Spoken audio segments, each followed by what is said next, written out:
listening to the 4 Questions with an Engineer podcast, the show that brings you bearing insights from CCTY Bearing.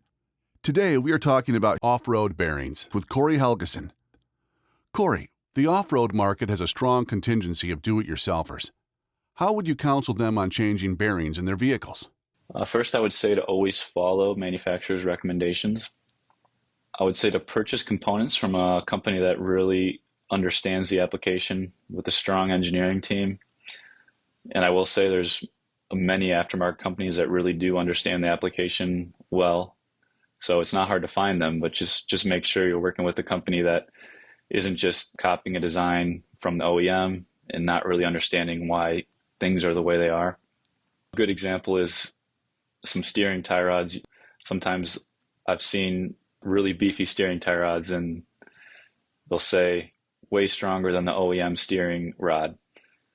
Well, the OEM steering rod, it was designed as a fuse in some situations to not damage the steering rack or the rod ends in certain situations. So there's a reason for everything in the design from the OEM perspective. And if you're going to replace parts or change things in your vehicle, I would just make sure you work with a company that truly understands the aftermarket and understands the vehicle, and they're able to provide you with the part that will work well for the application. Some people are putting wheel bearings in the freezer overnight, so they slide into the aluminum hub that is warmed with a heat gun. Does the temperature change affect the bearing's long-term performance in any way? So I guess I can't directly recommend doing this yourself, but it's a tried and true method for some for making press fits work. As you know, the heat is going to expand the housing, and the cold will shrink the bearing, so it will allow the fit to work better. I would say generally most bearings are going to be able to handle the temperature of a freezer, so it should be okay. I would definitely let everything get back to room temperature before you apply any loads. And one thing to consider is the fits are very precisely designed by OEMs and OEM bearing suppliers. And when you do a press fit, there's expansion of the housing and there's contraction of the bearing.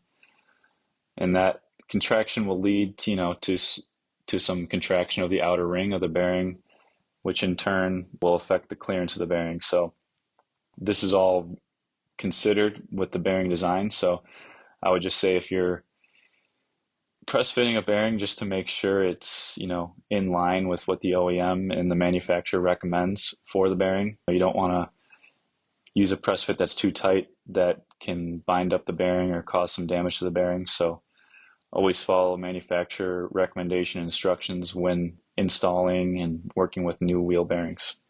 Can a maintenance-required bearing be replaced with a maintenance-free bearing aftermarket? Yes, it can be changed in some situations.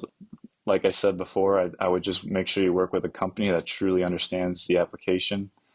If they're changing the bearing design, just make sure that they really understood everything about the application before they changed it. In general, yeah, that will be okay. Some people are greasing sealed bearings. Do you recommend it? Why or why not? I wouldn't directly recommend it. I will say many sealed bearings are meant to be greased, and adding new grease can be great for the bearing, but every application is different. I wouldn't mix greases because that can, alter the performance of the grease. So I'd make sure if you're adding grease to a bearing to make sure that you're using the grease that was previously there.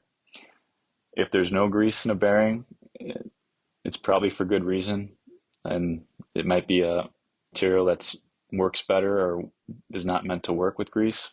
I would say to check the instructions when you purchase the vehicle or the machine, and if grease is supposed to be added, they'll definitely let you know. If they don't let you know, then the parts will be fine without grease. But there are situations where more grease won't hurt anything; it will help the application. So I would say it really depends on the application. If it's a grease bearing and you want to add more grease and improve the life of it, then that's fine. But you just need to make sure you're using grease that's compatible and that matches the current grease, so you're not mixing two different types of greases and altering the performance. And definitely make sure it's not some application that's meant for no grease. And that's all for this episode. Make sure to visit our website, cctybearing.com, where you can subscribe to the show and learn more about bearings.